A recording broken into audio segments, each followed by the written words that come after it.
home for the next 20 hours. This one has got lace little curtains. How you doing, Bear?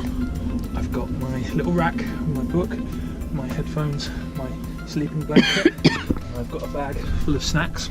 Yep. And we have flowers, and we have pillows, and we have duvet. And here's my little cubby hole. What the cock is this down there? Oh, for boiling water. Oh, I think it's a hot water canteen, and there's a power socket. If anything, it's too much. And luckily at the moment, oh my god, imagine if no one came. And I've got this little perch. Bear. Will he be in this good a mood when we get off the tree? So, Bear has realised he can do this. My bed! Stop it! Why would you break my bed?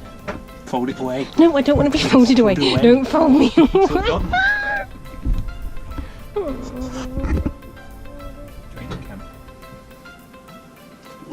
Stop it, because if I break my bed, then I've got nowhere to sleep. I don't want to sleep on the floor. No, I can't get in there because you put your bag in a stupid umbrella. Oh, that's good. Do you want the empty one? No, I need to weight resistance. You're saying I'm fat. But sadly, wasn't to be. Luckily, all they seem to have brought with them is fruit. Who's this? We seem to be a source of some amusement. They think it's hilarious that we're here and they're sharing a carriage with us. 20 hours. 2-0. And this is the current noise.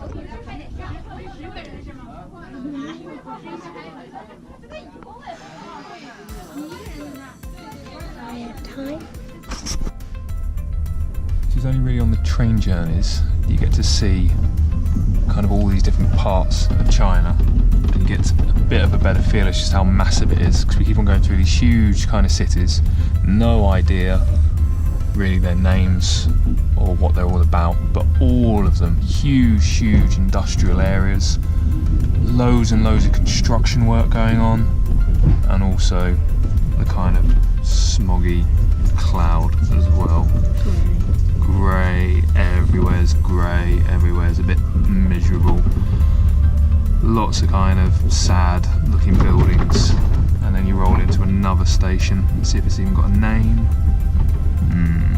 Not in English it don't. Deserted. And there's no one here. Oh, a friend. Hey friend.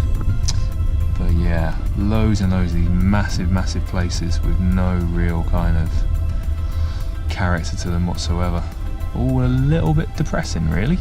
When you wake on the train in the morning and you feel your room smells a bit roguey, a bit funky, cover it in Chanel. So I've decanted my perfume into these little perfume thingies, so they don't spill and they're super light. And you just give the room a few little sprays, and it smells like paradise once more. Not like Stinky Boy. Interviewing Bear. So Bear, how was your train journey? Did you sleep? Better than the last one. Did you sleep really nice? I did. It's good. Do you want to film something out the window? We could film something in there. Lots to see and do. Window. Green.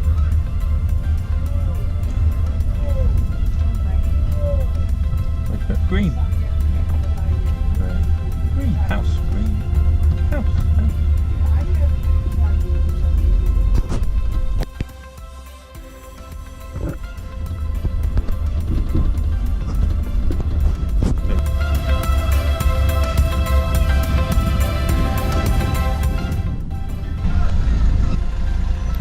So this is Zhangjiajie, on the unpronounceable places, bus station. We came here from the train station. There's absolutely nothing in English here. They seem completely uninterested in us. We went, as usual, to the information centre, where the guy literally just laughed when we were trying to talk to him. no interest in trying to help us whatsoever, just rude. We then tried to go and get tickets in the bus station. We had people trying to push in front of us, including some stupid little old woman, literally trying to shove money in front of us. Even when I kind of waved her out of the way, she then got aggressive towards me.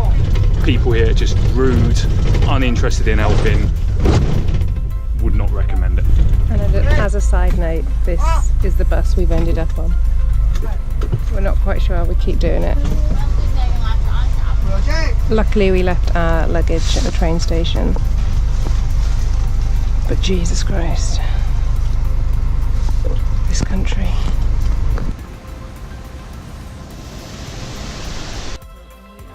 The Maosao Inn, which is outside the national park in Zhangjiajie, but it's about a 60-minute bus ride from the actual Zhangjiajie main town itself.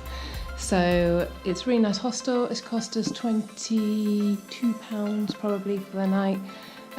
Really nice to bed. It's crisp. It's a bit weird with the bathroom situ because it's kind of in the room, but it's really cool, nice wood. But the toilet is there and the shower's there, and the shower kind of leaks. But it could be a lot worse. And then if you look outside the window, then there's a really nice courtyard with a little swimming pool, which apparently is cold. And upstairs there's a really nice glass roof terrace with views of all of the national park. And I noticed this creature snuffling around the bed. And what were you trying to do? What were you trying to pull out of the bed? I just noticed this was some quite heavy kind of sleeper things. I thought maybe I could. Yeah. And what are you doing? And what are you planning to do with our bed?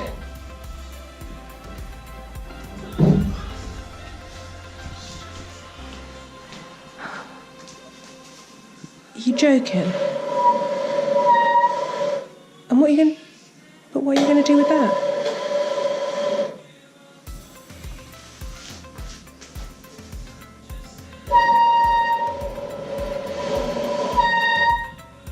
Christopher? Yeah, it's fine. It's all good.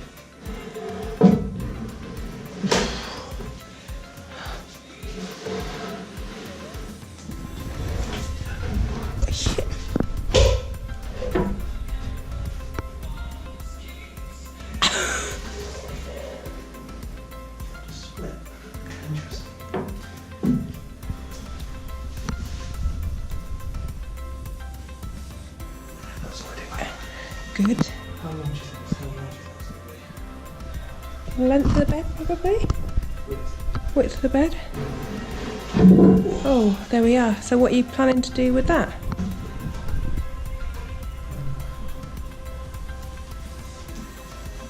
Watch the ceiling, watch the glass. You absolute idiot.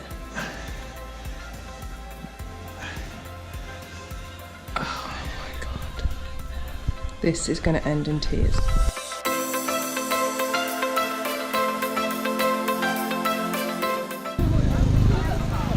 So we're heading into the national park this morning.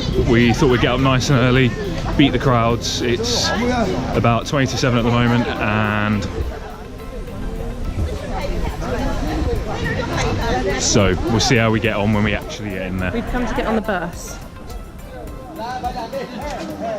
And this is what's going on. This is some elite level fitness going down right now. Imagine trying to drive a bus if you hadn't done this. Morning exercises. Oh, that's really bad for your back. Some aren't as good as others at this. We might also notice that the white tourists have chosen this part for the queuing, and the Chinese are all going for that side. So we'll see where we end up. No one else wants to come to the cable car. Not with the stupid white people. Listen to this noise. This is what it's like all the time, but they're actually running to get on the bus, like literally running. Hey there. Where are we? We are now on the cable car. going up to the top of Tianzig cable car thing to Tiangzhan Mountain. And how long did it take us to get here? It took us very little time. It was very easy, very efficient. There was no one trying to buy 20,000 tickets in one go, so many that it jammed the ticket machine, and it was all very straightforward and hassle-free. That's actually a lie. It's now about 7:45 and we left at 6:30, and it just seems to take forever to do anything here because despite the pub being open, no one's really there to serve you.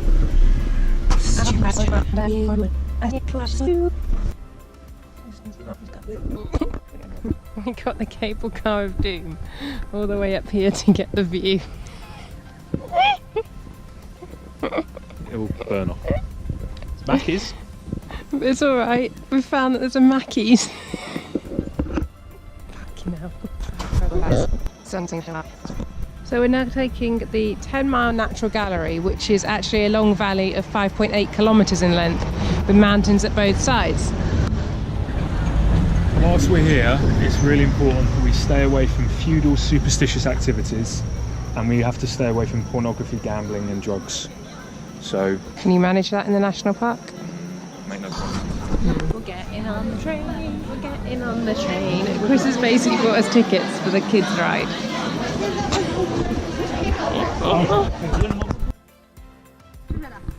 So if you walk up the big mountain in the national park, this is what you're rewarded with.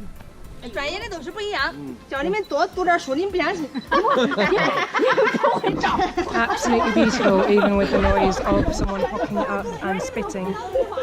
Literally next to my foot. It's nice.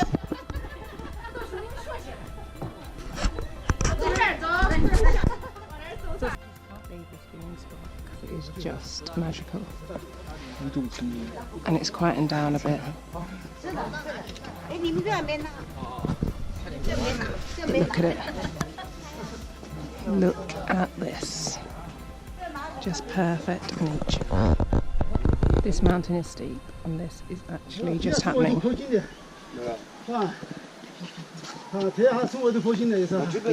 These guys have carried him all the way up here, but one of the guys that was doing the carrying earlier decided to have an arm wrestle with Chris. But an arm wrestle where Chris refused to lose, but the guy also didn't want to lose and was using his entire body weight.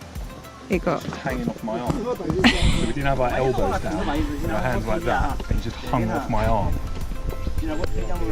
We wondered when Chris's bicep was going to snap. All aboard the train, do it! Choo choo! Destination? I don't know where we're going. Destination Mordor, destination choo choo, drinks train. That's what we used to do at work. We used to go choo choo on the drinks train. Silly.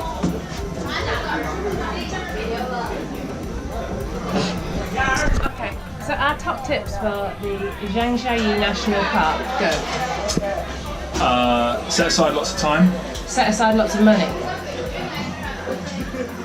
Don't expect anyone to speak in English or want to help you in any way, but get yourself a map and point at the map and then try and get them to show you where you're going, and they might.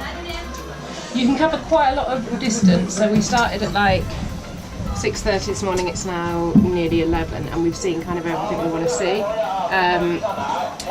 but it is confusing, really confusing, and the only signs that are in English are the ones that you kind of don't need to see.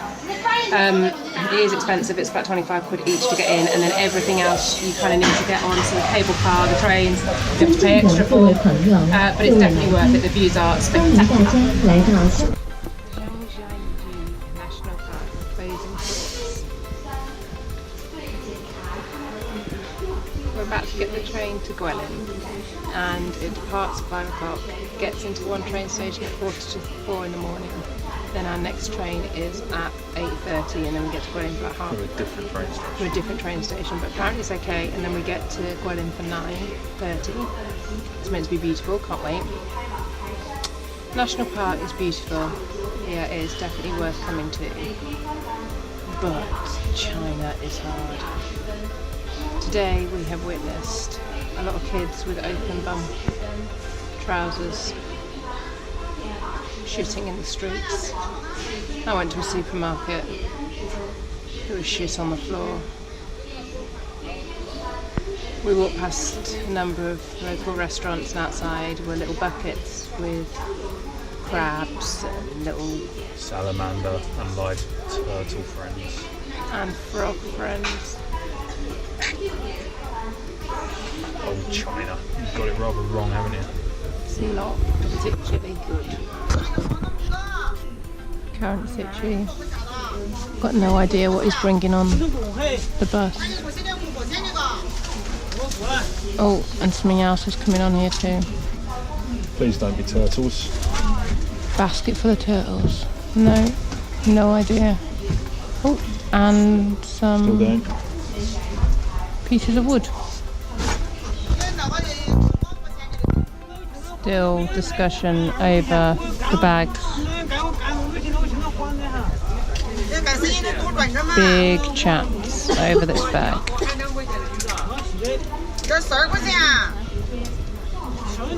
So when we got our rescue kitten, he used to close his eyes and make himself really small, because apparently when they do that, it makes them think they're invisible, that they're not there anymore. So I'm closing my eyes, pretending I'm not here. Chris has retreated into his Bose headphones, his iPhone, and his Spotify podcast. Brought him to a world of Western capitalist consumerism, and I'm just trying to close my eyes. I think Chris's method wins. Bye, Zhangjiajie. Last overnight train journey. Currently no roommates, but that's definitely not going to last. Who will they be? Who knows?